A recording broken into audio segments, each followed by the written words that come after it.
So, welcome to another episode of some conversations with Pupil Progress. I'm Brett Griffin, founder of Pupil Progress, and I'm joined now by someone who I've actually been really excited to talk to. And I actually met Alex very recently at a conference and heard him speak. It was fascinating conversation around artificial intelligence and applications in schools and education. And it has been something that I've been hearing huge amount of misinformation around, especially in the news, at least not in education itself. Alex, welcome. I'd love a little introduction from yourself, and a little bit about what you do, because this is going to be a fascinating conversation. Brilliant, Brett. Thank you for inviting me on. It's great to see you. I also enjoyed being part of that conference with you. Been a couple of conferences now with you. The multi-academy Inspiring Heads, strategic forum, and then in the Inspiring Heads at Active Learning. So, I'm a teacher of 25 years of experience. Trained in the last millennia, but remain. Which might be a surprise to people. So how come this guy's talking about AI? We'll get to that because it's just something I'm absolutely passionate about in terms of learners, and I love working with young people. So I've been teaching for 25 years across kind of all sectors. I've taught in grammar schools. I've taught in some of the poorest, most disadvantaged white working class schools in the country, and I've also taught in sort of more middle road state secondaries as well. So yeah, teaching is my passion. And, in this case, in the last few years, it's been about AI and spotting the really big trends that have been coming for some considerable time. It's now everybody is talking about it, but people are very much sort of feeling their way out. In your LinkedIn post, it mentioned that we're speaking to Alex Zarifeh, expert. Now, I don't claim to be an expert. I'm not an expert. And in many cases, there aren't really many experts. And I would argue if you don't pay attention for a single week, you are no longer an expert, because things are moving, as we'll talk about a little bit later, at an incredible pace. But I will give the first nugget out to our audience who are maybe live or on playback, and a true expert on this area. If I give you one name to take away, to follow on LinkedIn or any social media, the person I look at daily with doing some profound stuff and sharing light in the AI space and education at university level and throughout society, that chap's called Ethan Mollick, Mollick, and he's an associate professor at the Wharton School, and he authored the book Co-Intelligence, talking about how AI and the workplace today is essentially AI alongside the human alongside the AI. So I am a careers leader and experienced careers professional, amongst other things. Done that for the last 10 years of my 25 years teaching. And so that's how I got into AI, because careers is all about readying young people for their futures in the workplace, in different training settings. And I could see what was happening in terms of AI when perhaps others weren't at that point 2 years ago really talking about it in a big way. And I could see how are we going to be able to give them sound advice if we're not factoring the impacts of AI, machine intelligence, the artificial intelligence revolution, or the intelligence revolution, if you like, upon those decisions. So that's where my passion lies, and it's an exciting space. It's a really fast evolving space, and I'm grateful that we got this chance to have a conversation today. Yeah, I mean, when I heard you talk at the conference, there was this immediate connection with me, because we hear it all the time when we're either talking to a school about, what we do, and then we'll get a head teacher saying, well, it has to be, where it needs to include AI, or what are you doing about AI? And then when we actually really dive into that conversation, they're pretty stumped, because they don't actually really know as much as what they think they know, because they might have read a few articles. Excuse me. So when I heard you talking, it was just, wow, this is actually someone who genuinely understands what's happening in education, and not just has got onto some really fancy quite cool AI tools that everyone's heard about through social media. This is really current because it's education specific. So what I want to understand is, we touched a little bit there. Where has this passion come from you to really dive into what is happening with AI? Where's that come from, and why is that growing? Yeah, I mean, it's a good question. Really, the real driving passion comes from I love teaching. You yourself, prior to leading on Pupil Progress, you were teaching, I believe, PE in the outset, as I was many years ago. Brett, by the way, you've disappeared from my screen. Is that intentional or not? I don't know, but I'll carry on. So it's all good. It's all part of the part of the fancy videography that we have. Okay. Yeah, well, it comes from, I love teaching, I love education, I love teachers, I love the sector. I think we're one of the most committed sectors that there are out there. But and teachers are just unbelievably giving so much. And the title of our discussion today is, what teachers don't know they don't know. And so I'd like to start by saying, really, we're not blaming any teachers. We're not blaming executive leaders either of multi-academy trusts. How can they know? Because they're truly serving their communities and their populations and their students on a day-to-day basis. They have to be, yes, they're looking at strategy, but they're also very consumed by the operational needs of looking after often hundreds, nearly sometimes thousands. I know one of the schools in my trust is nearly 2,000 at secondary level. So of course they can't be across the piece. And so my role is to show to them some things that are happening that they really need to be mindful of, because otherwise all that great intent, all that incredible energy and time and sacrifice and love and passion for their purpose can actually be slightly misdirected for the futures of their young people in their charge. And it's not because it doesn't come from that sheer force of will, which teachers have in abundance, teaching assistants and everyone in the education space. But if they don't know this information, which I'm talking about a lot and writing about and producing resources about, then there's a danger that a massive amount of input may not be, let's say, at least optimized. So there's lots that I really feel passionate that we need to upskill. And by the way, it's not just educators. I do talks. I did a talk recently. We had 50 different organizations from across the West Midlands came to a place called Millennium Point, which is a really big STEM hub for learners of all ages. Fantastic space in the centre of Birmingham. And to be honest with you, major executives in leading global brands are not up to speed on this at this stage. So the really interesting thing is that we're learning all at the same time. And I say the phrase that we are all in reception. In other words, the opportunity is there for everybody. Nobody is particularly farther ahead than anybody else. Yes, it helps that over the last 2 years, I've been tracking the trends, seeing where the trend lines are going, seeing what's coming next. That's useful and does give me a slightly wider context. But really, the secret is to stay up to speed. And, I can help with that. Others can help with that. So that basically schools can keep doing that operational led work, but have that bigger picture context, behind them. So I would go back to the other point, which is whenever I do a talk, a keynote, or whatever it is, I get to speak to the whole room. I say, right, what is the purpose? Can we all agree roughly, broadly about the purpose of education in the outset?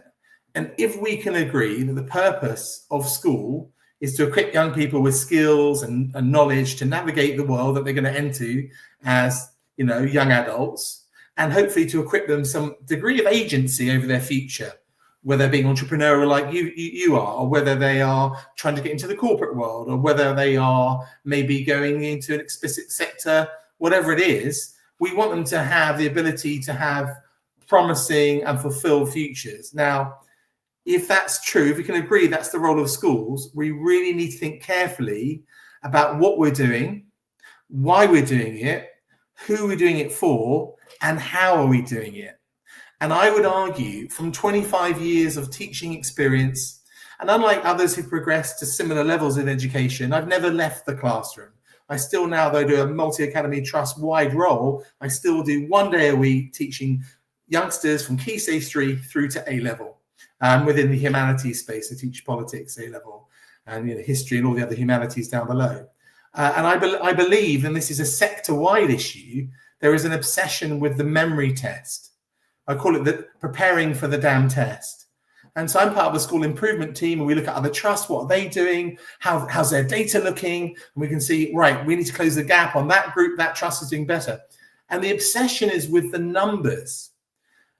But I don't believe that obsession with the numbers across our sector, this is not our trust, this is a sector-wide issue, is necessarily the right preparation for the very much transformed world of work that has already started. And we'll go into that. So I've come up with the phrase, we're producing a generation of mini Wikipedias, in the sense that they know everything, but also know how to apply barely anything.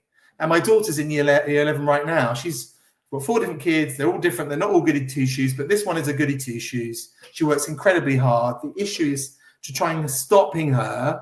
She had her mock exams in the last couple of weeks. She was staying up late at night, not wanting to go to her swim training. She's a competitive swimmer, setting the alarm at 5 a.m., cramming in that final bit of memory learning to get her lowest score is a 7.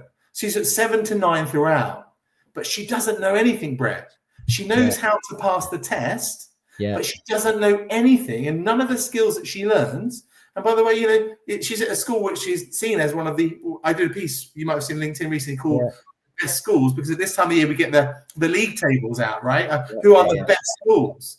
And actually my daughter was super stressed about the physics test, trying to squeeze out that tiny last few percentage points or marks. And really that isn't the be all and end all. So there is this issue, and there's a really great head teacher called from Epsom College, the head teacher at Epsom College, can't remember his name, and he said recently that the whole problem is that exams, which is what we measure kids on, and of course you have an empirical measurement. Of course you have to, I understand that. But he says they focus on the very same skills that algorithms can always outperform people, because it's basically you're learning a large amount, a corpus of data. The endeavor of exams is great. The endeavor of exams is to measure you've learned great progress and you can apply your knowledge and understanding to unique contexts. The truth of what happens in schools is that we drill them and we drill them and we drill them for the test. So every lesson has an exam question, and we've been doing that for a decade now. Exam questionnaire, the homework is the extension exam question, and AO1, AO2. I feel like my A-level students are basically mini examiners. That they are drilled, and I've done exam marking for exam boards at my A-level at Excel Politics, and essentially they have to become that to excel in the test. And actually, some of our brightest kids, we have some from an ordinary state school who do PPE at Oxbridge regularly every year from my politics groups. We've had 4 in a row. We have to actually dumb them down, in that case, to hit the criteria of the test, because if they go too, abstract, too deep, they will actually be marked down. So I'm not entirely convinced. And the bigger picture, just to wrap that bit up, the bigger picture is that actually the memory test is not what many bigger employers are actually looking for. Yeah. That's the bigger part. What's interesting is, you said to me, "Oh, Brett, I thought watching me talk was going to put you off having this conversation because of exactly what you've just said."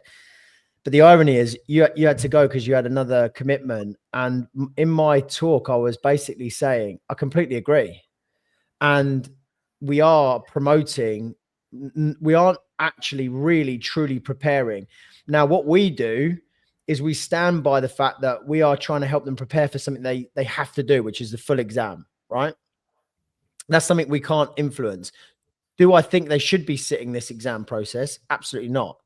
Do I agree that it's the best to prepare our learners for a future? I don't agree with it whatsoever, because now, having actually run pupil progress, the things that we should be developing, leadership, problem solving, resilience, because you're right. A lot of it's not new. The way that technology is evolving is that there is going to be so much that's replaced to allow us to shine in a way that is creative, understand human beings. Like, there's no lesson on right. I'm going to help you understand who you are. Instead, it's let's get as much information in your head that you can regurgitate for this process, right? Correct. Now, sadly, and this is the reality, is that, you know, we've got a government in play here that we're probably going to see quite slow shifts over the next decade, which is unfortunate for our young people, which is why I'm glad we've got people like yourself who are going, right, as much as we have this process we can't change, we also need to make sure that we're up to speed with what is really happening in the real world and what is happening right in front of us. You know, if I'm, you know, being frank about it. So I thought it was fascinating when you were talking, and then you were kind of like, I'm not sure you're going to want to talk, Brett, because I'm damning the AO, and I'm like, no, I get it, and I'm with you. But teachers at this point, hopefully, we can sprinkle on making that even easier for teachers as well when we start to get into that, get into that AI. But it's not even that the school, not even that teachers, though they love their subjects, essentially want to be obsessed with the numbers and the data. Of course, they need to know data, but the obsession with the test, where you have, for years, we've been running, you know, and all the high-performing schools run Easter clubs, May half-term revision clubs, you know, preschool revision. For years, we've been doing these targeted after-school revision to close those gaps, to force them through to get as close to their data projected, you know, top 20% national progress charts. All of this stuff actually, in the long run, in terms of the employer space, which most educators aren't aware of, are, again, not those things. The difference between a 6 and a 7, a 7 and 8, you know, a 4 and a 5 is not the distinguishing criteria for the successful candidate in the roles. It's, were you in that amazing school play? You know, were you able to participate in sport? Have you developed passions and other things beyond that, beyond just the test? Well, so it's also as well, are you able to work by yourself? Are you able to solve a problem to complete this element, this project, this work? Can you actually apply some creative thinking to solving that problem? Because I agree, more than just exams molds that, but I think we can be much more targeted with knowing what we know we need, and that I know I need in my business. We can be much more targeted in our education to provide those learning experiences that aren't just, like you say, you know, memory recall. It's, you know, all the things we know exams are. Schools do them. It's just about recalibrating.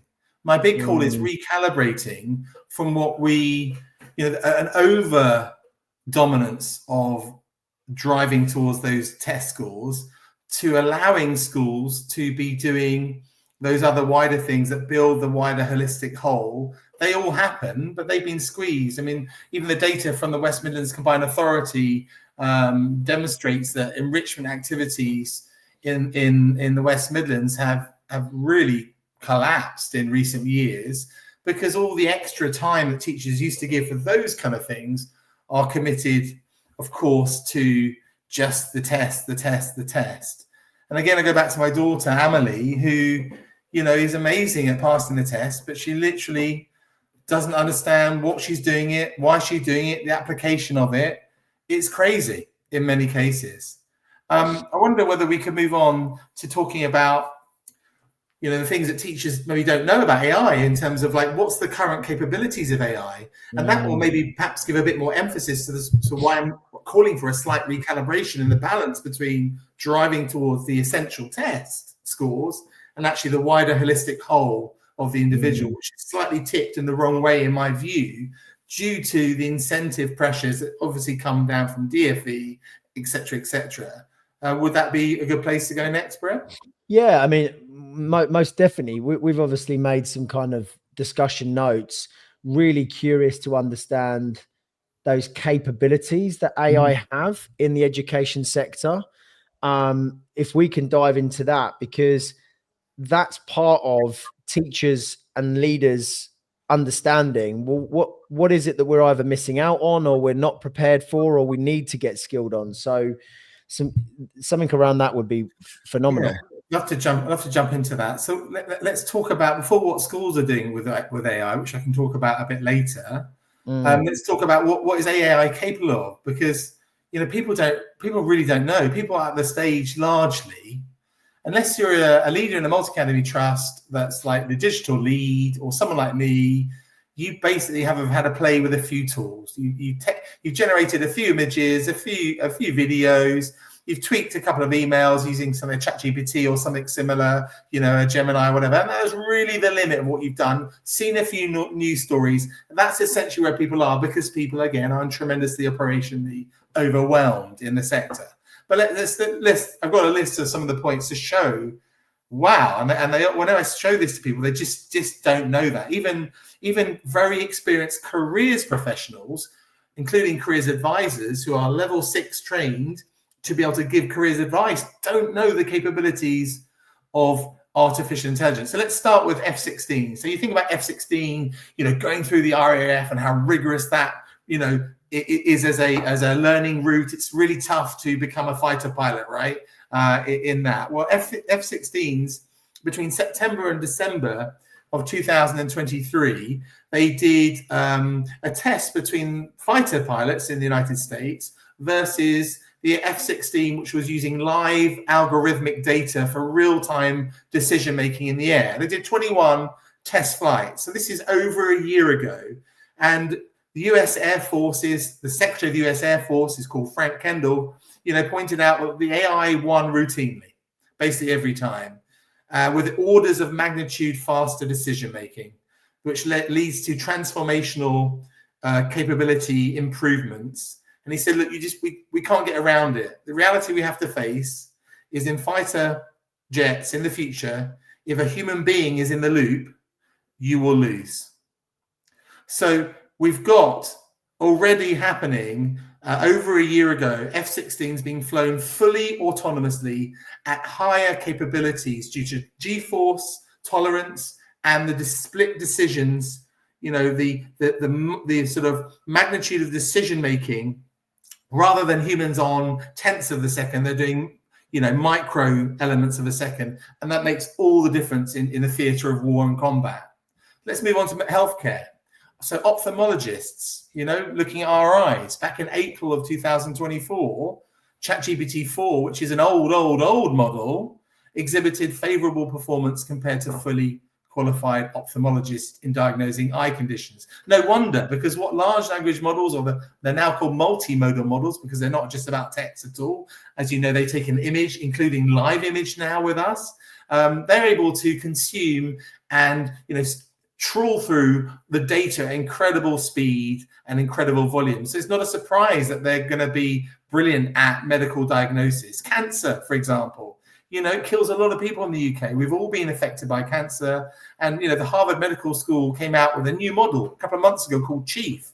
And it has incredible accuracy in terms of cancer diagnosis. So 94% accuracy is an average of all cancers, and 96% accuracy on about 6 different other cancers, including, prostate, which gets a lot of men in the UK, for example. Radiography and breast cancers for ladies. The Lancet produced a report just a month or 2 ago saying that the traditional route, which is 2 radiologists comparing the mammograms of the ladies, is 20% inferior to 1 radiographer alongside the AI tool. 20% gains right there.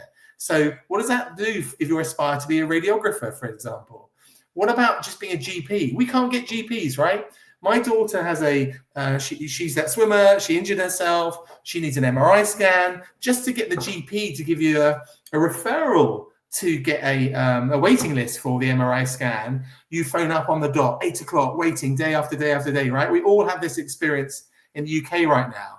Well, you'd be interested that last month in October 2 months ago now, October this year, there's a study about GPs in America, blind, empirically tested measure. How do you do at diagnosing conventional kind of primary care GP style conditions, right? And complaints. And it turns out that the average physician score was 75% accurate in the diagnosis.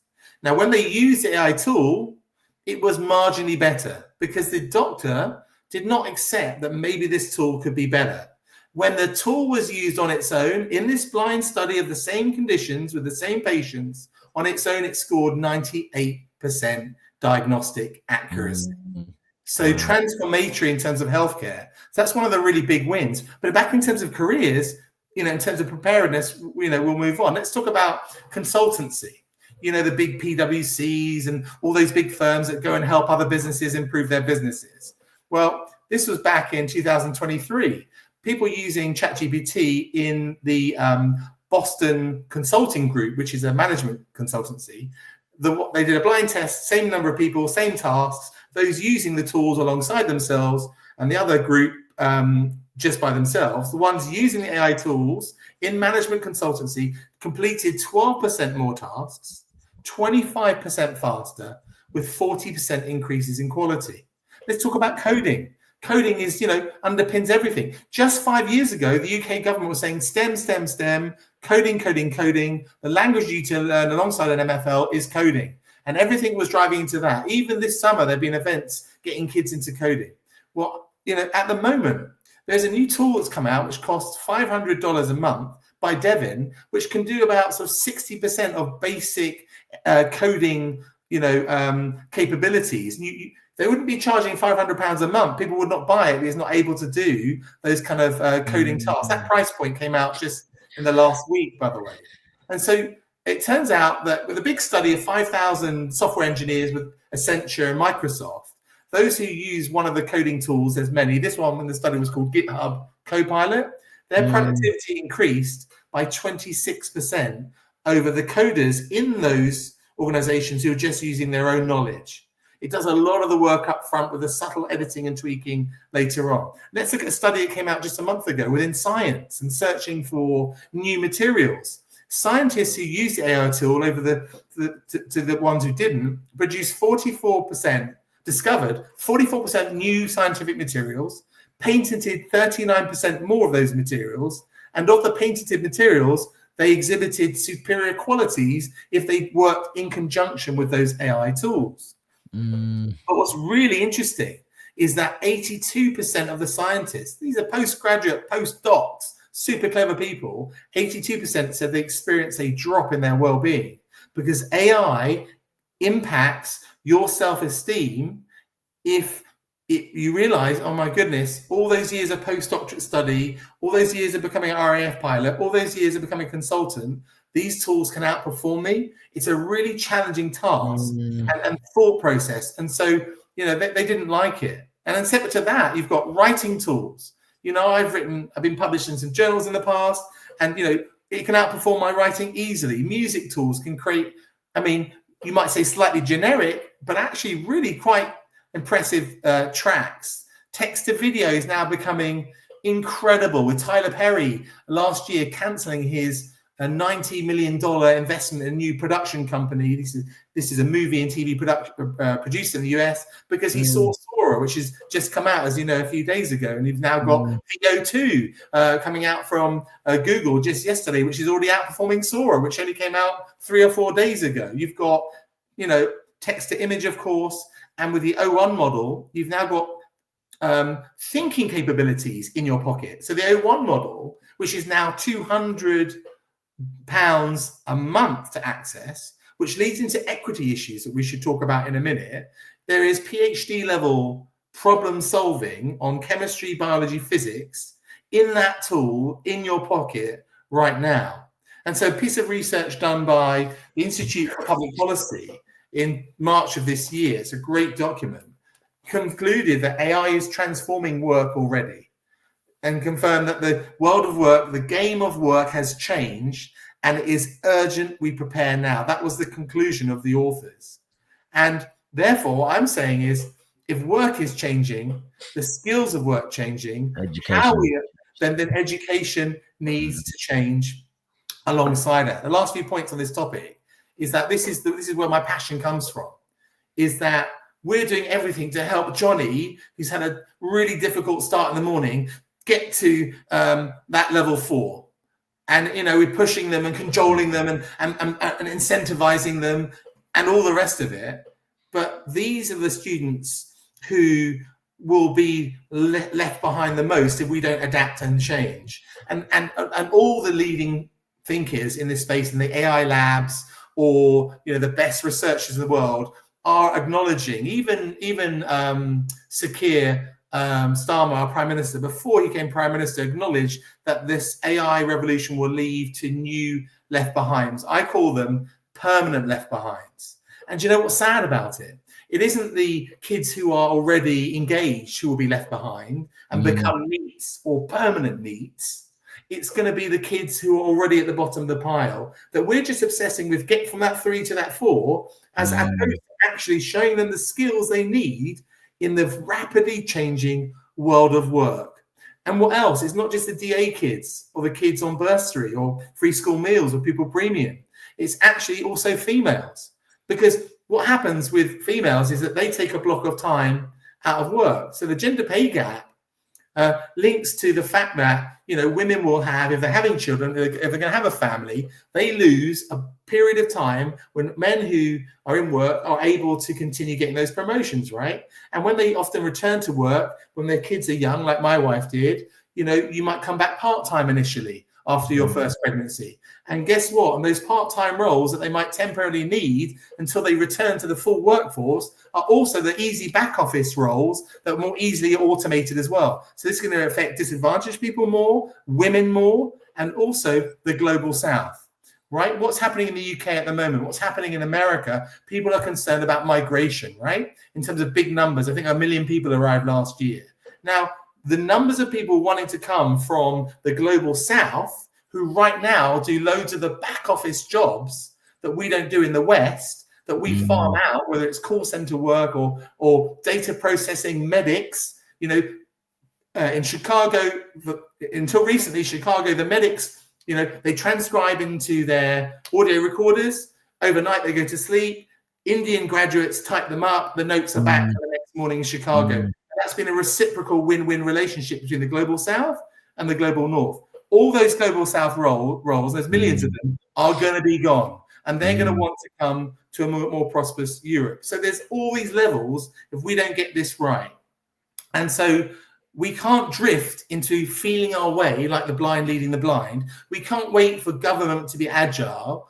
We need to be, as leaders of education, thinking about what I call intentional preparedness.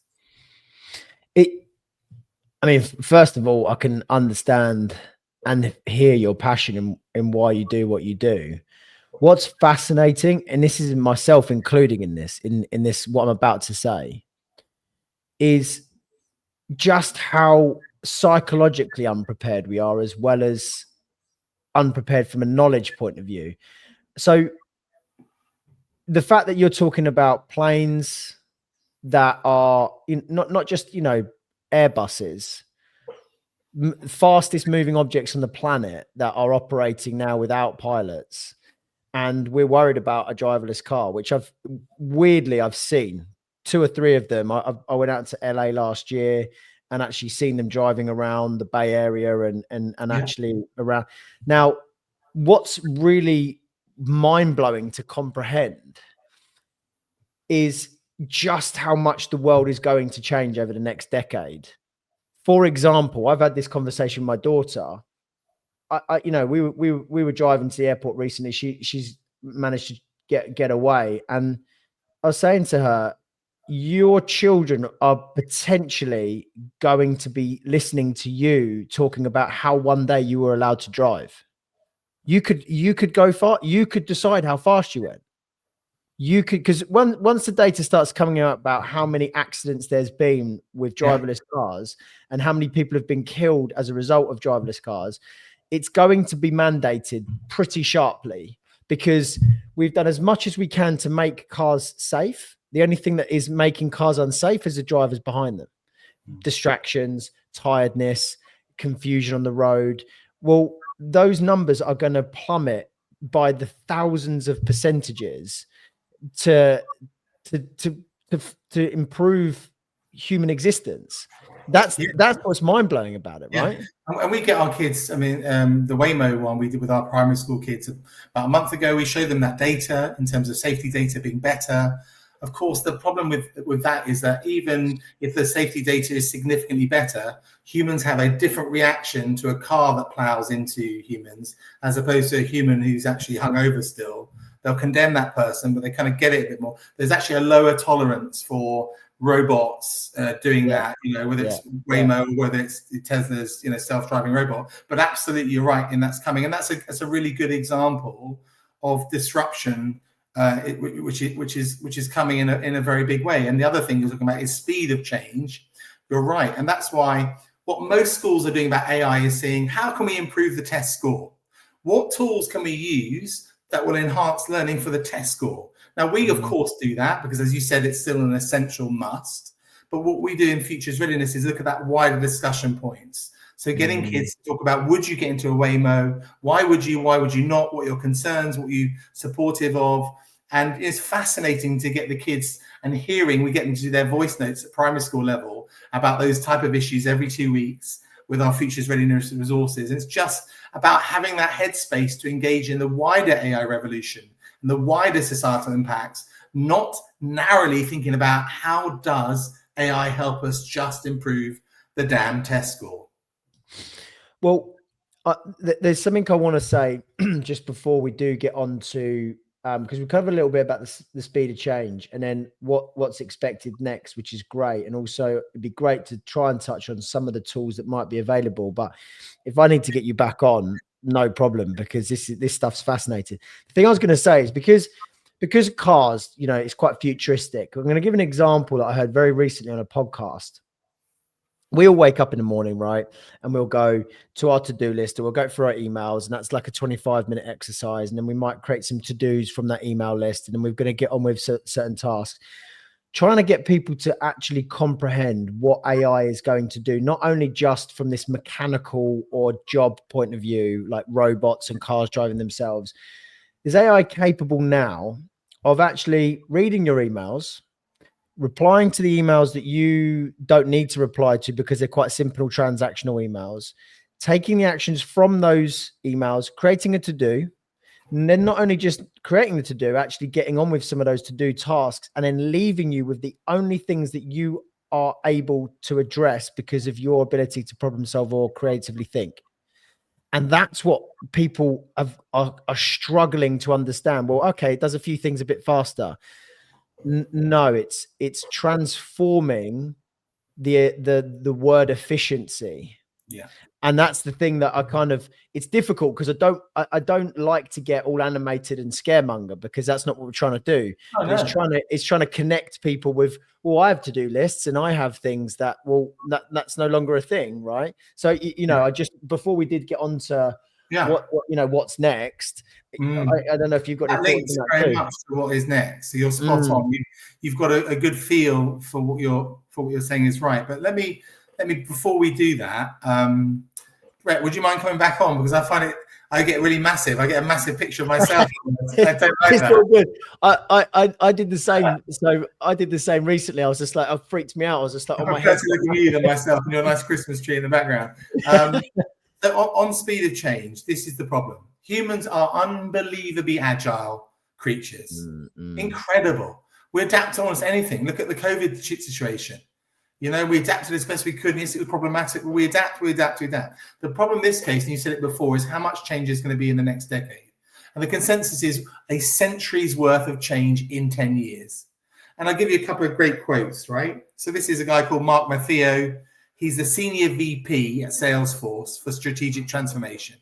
He says AI doesn't change by the week, but by the day, by the hour, by the minute. There isn't a single day that passes there isn't something new that almost obsoletes what was yesterday. Now I want to give you an example from schools. So in Futures Readiness, I don't know, 2 months ago, we flagged up something called Google LM Notebook. I was aware of Google LM Notebook, last year, which was a good tool where you could upload some of your resources, and it was able to pick out key things and create little cheat sheets and little revision guides and little quizzes. That's what it did about a year ago.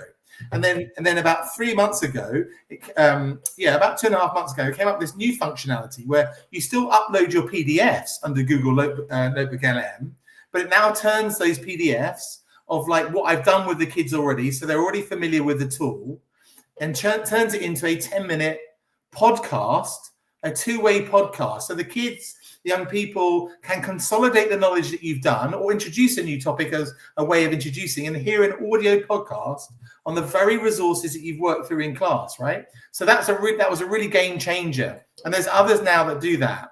I can see you, Brett, having a quick look now. Come back to that later because there's some exciting things. Now, mind blow. Yeah, 2 weeks after that, right? This is all in the last month. 2 weeks after that, it changed again, where you could now say, okay, I would like you to focus. Let's say I put in 7 resources. I'd like to focus more on that particular PDF as opposed to the other 2. Or you can direct the podcast. Like, it's literally unbelievably powerful. I've been teaching politics A-level for 15 years. I was teaching the topic of sovereignty. I put all my resources in on that particular topic, and its 10-minute podcast consolidation at the end of the topic was better than I can do. And I've been teaching, I've been the examiner for 15 years. It's unbelievable power. Now, what's happened this week on Google LM Notebook is you now have the capability. It's now in beta mode, so it's not access to everyone, but in the new year it will be, in 2025, just around the corner. You can live interact with the AI podcasters, duo talking, and interrupt it and ask them questions, and it comes back to you. I give you that, Brett, as an example of speed of change. And our schools are working unbelievably hard. Nobody, apart from A&E healthcare workers, works harder than teachers. I know because I've done it for 25 years. You don't believe me? Ask my children. Ask my wife. They know what goes in. You know because you've been a teacher, right? Yeah. But if they don't understand what's happening in the space, and we'll talk about now briefly what's come next, if they don't know, they are channeling all their energies into 3 to 4, 4 to 5, pass the test, pass the test, pass the test.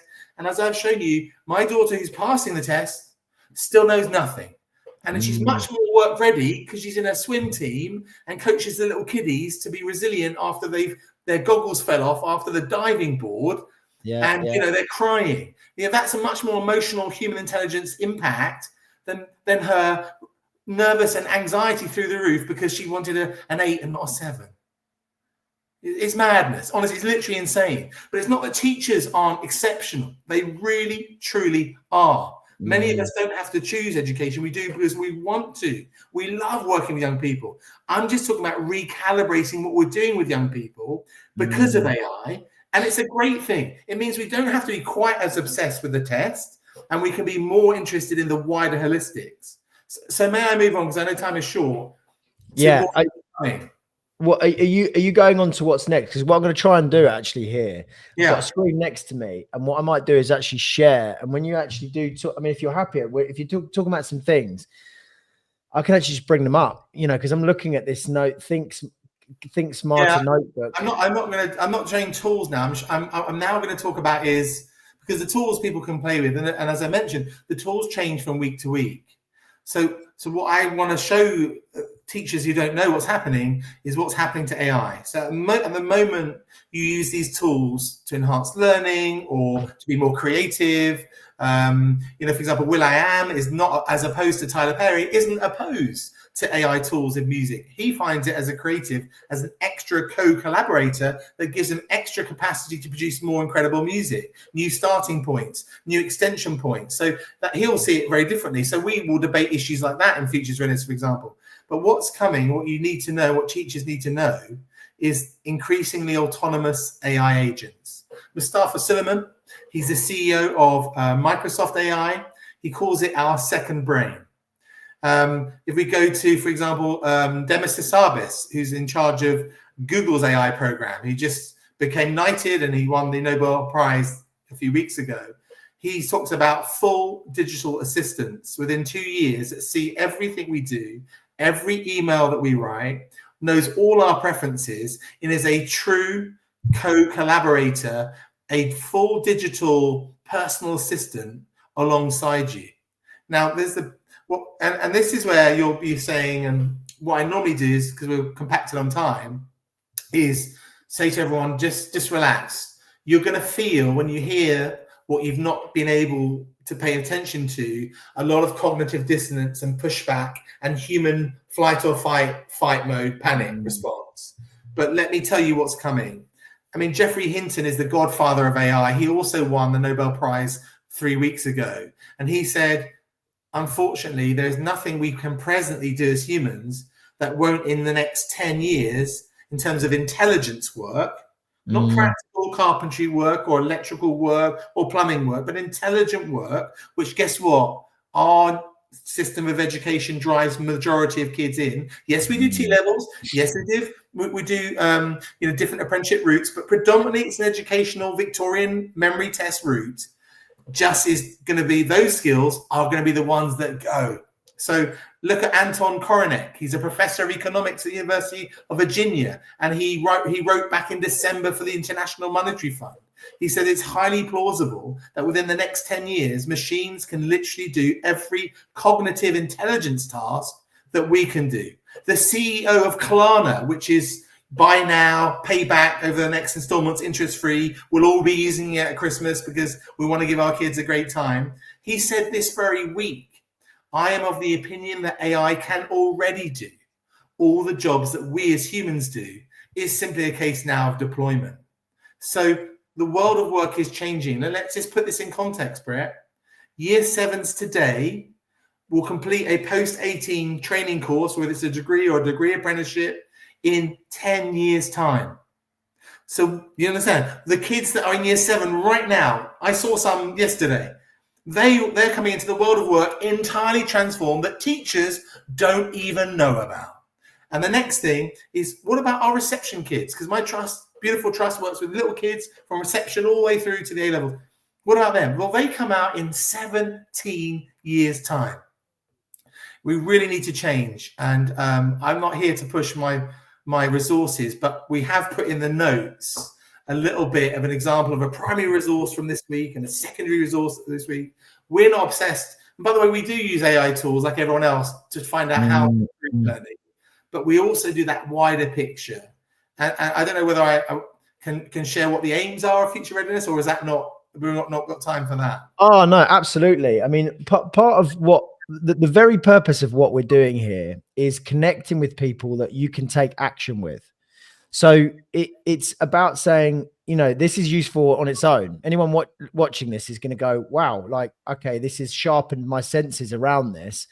I need to find out more. Well, this is your guy, Alex. Yeah. Alex Zarifeh has got the knowledge and has got the ability to be able to point you in the right direction. Does incredible work with the Futures Readiness Program. Tell us, where can they find you? Where can you get the free resources? Where can you get some resources that you might, need to have as a package for the school? So, this is the important part, is connecting with people with the solution, not just emphasizing the problem, Thanks, Matt. So a couple of things in the show notes from this fantastic opportunity. There's 2 examples: a primary resource and a secondary resource. The primary one I just finished yesterday includes new videos made with the Sora tool that's only just come out. The kids are really enjoying them. So have a look at them for yourself, and you'll see what's happening. And then maybe play one with one of your kids at primary or secondary school. See how they respond. Would they like to do more of that kind of thing? In which case they can hook up with me on LinkedIn. But just to say the 6 things that Futures Readiness aims to do, which is a distinct USP from really what we also do, which is, as I said, pedagogy enhancing tools, learning enhancing tools. Everybody does that, but not many people are doing the wider holistic. And that's where my 2 years of background research is helping me being informed on that. So we show insights into how the world of work is changing here and now, like right now, real examples of how Klarna, for example, stopped hiring over a year ago. Klarna, for example, have replaced the equivalent of 700 clients on customer support because their fully autonomous version is better received by their customers than the humans. So they have a diminishing workforce significantly by the thousands now. But guess what? The people who have the skills and are on the team get paid more. So this is a bigger problem for wealth divide. The people who have the skills and attributes, not the test scores, will stay in employment for longer. Those who don't will be left behind. And that's why I'm so passionate and shout from the rooftop. So Number one, what's actually happening to the world of work? Not many people are talking to schools about that. Number two, the opportunity to reflect upon wider societal impacts. So my kids looked at primary school and secondary recently looked at Neuralink and how they've had 2 patients who are able to have a brain interface with their computers. And we asked them the questions, or how do you feel about that? And they'll respond by going, wow, that person who's been paraplegic, it's restoring independence and functionality. It's really powerful. And then we pose the question that Elon Musk was saying that, well, within 10 years, millions of people might have these enhancements like we're enhanced by our phones. Then you get a guttural, visceral, different response from the kids saying, well, I'm not sure about that, which is the whole point. Wider societal thinking points through. Number 3, we talk about safeguarding risks. People don't realize the biggest safeguarding risk of AI right now is how persuasive they are. I mean, they're incredibly persuasive. There's data to show they're more persuasive than human psychologists in training people to move away from a fixed, strong, ideological conspiracy theory. Now, that's great, but on the negative side, that can take kids down into serious negative routes. That's a massive risk.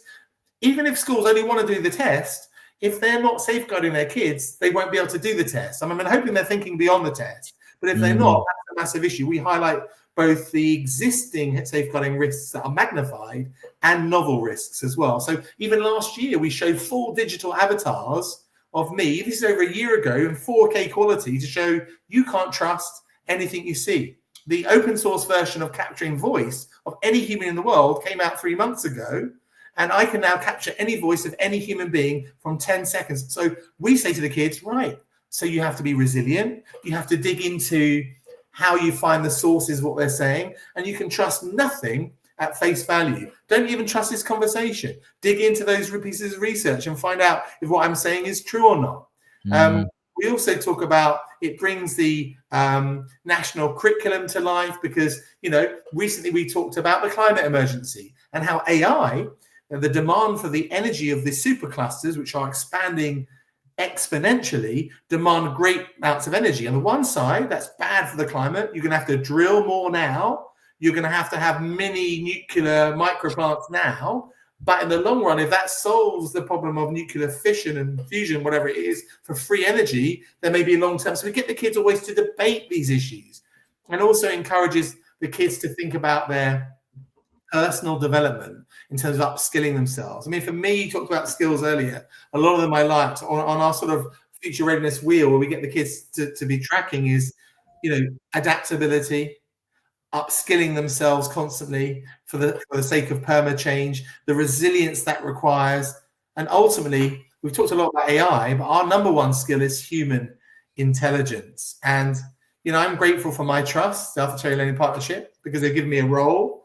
They said, right, Alex, we are all working so hard doing the best for our kids in all our different subjects and special areas. We want you to be having the strategic view and help our learners see the wider view. We have another colleague of mine who focuses on the pedagogy-only impacts of AI, and I'm doing that wider picture.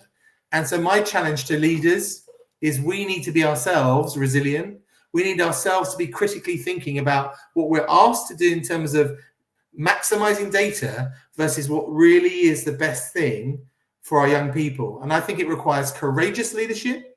I think it requires also not as big a shift as we are talking about, because we adapt fast, but we do. And my desperate call is please pause to maybe commit to slightly recalibrating the balance of the holistic whole and the numbers, the pure number data. So maybe there's a way through combining pupil progress with futures readiness, and we'll be in the sweet spot. So that's really this essence of what I'm keen to share today.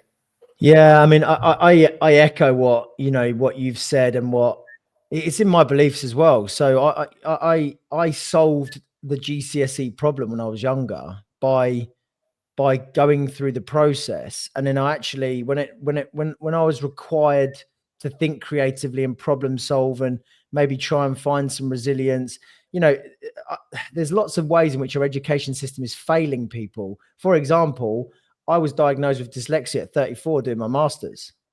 The irony of that is that everyone's driving this exam outcome so much so that they missed that I'm dyslexic. and we won't get into discussions around ADHD, but I completely agree. We are in a position where we really want to support students in what they need to do in order to follow the path that the government has set out, which is, if you want to go to university, you need to get these grades. If you want to go to this college, you're going to get these grades. We don't want you to, come back to school, you've got to get these grades in certain subjects, especially, in English and maths. But I'm equally I love your passion for it, Alex. I'm equally as passionate about, well, we've got to get them ready for the workplace. It's changing rapidly. Even, we utilize AI in our chatbot, and the guy that we've got who leads that, Toby, he's frighteningly clever. The team, Holly and Ellie that have set this all up and understand how it all works. It's doing, former Apple genius, right? So, and these people are now in a real strength because they understand not only how do I harness it, I can also be of value and have, I wrote down earlier on, purpose, right? Yes. Which is what people are going to really try and go, like, okay, well, where's my purpose going to be? If I can't do that, and it's about getting people to understand, well, you can still have a purpose. You've got to now just be really brave enough to get ahead of the curve so that you can, you aren't someone that is struggling to find that purpose, because those things that you did used to do, are done a little bit faster now, or done in a way that's a little bit, I think schools need to be brave, because what schools currently do, because they work so hard, they're so overwhelmed, they're so stretched by finite resource and more demands and no increase in resource, is that they're just trying their best, right? But they probably limit their thinking to, what we need is, what are our outcomes? And what is the first thing that we do on the day back after the summer holidays? The head teacher presents the data scores and the progress and everything, right? All the measures. And almost as if the mission stops at, is it a 6 or 7 and 8 or 3 or 4? That's the mission. But that mission may no longer be preparing the kids for future agency. And that's why we need futures readiness. So I think that's, Alex, I can't thank you enough for your time. And appreciate yours as well, Brett, and everyone behind the team for setting this up. Thank you very much. No, well, we will have another conversation, because I think what I would like from the next conversation is actually probably us to just bring up, and you to say, look, if you aren't aware of these tools, I can guarantee your students are, because today's been perfect. It kind of sets the scene for a part 2 to this. What I will leave you and the viewers with is a conversation I had very recently about what I believe is the greatest song ever written. And it's by a gentleman named Bob Dylan. And the song is, "These Times Are Changing." And if you listen to those lyrics to this day, and for the rest of time, the song will always be relevant. So go and listen to that song and have ruminate this really powerful conversation, because it's been fascinating. Again, Alex, thank you for your time. We will have another conversation. It's been brilliant. And if you don't find value in this, then I don't know what you will. Thanks for your time. It's been great to talk. Take care. Amazing. Thanks a lot, Alex. Thank you. Cheers. Bye-bye.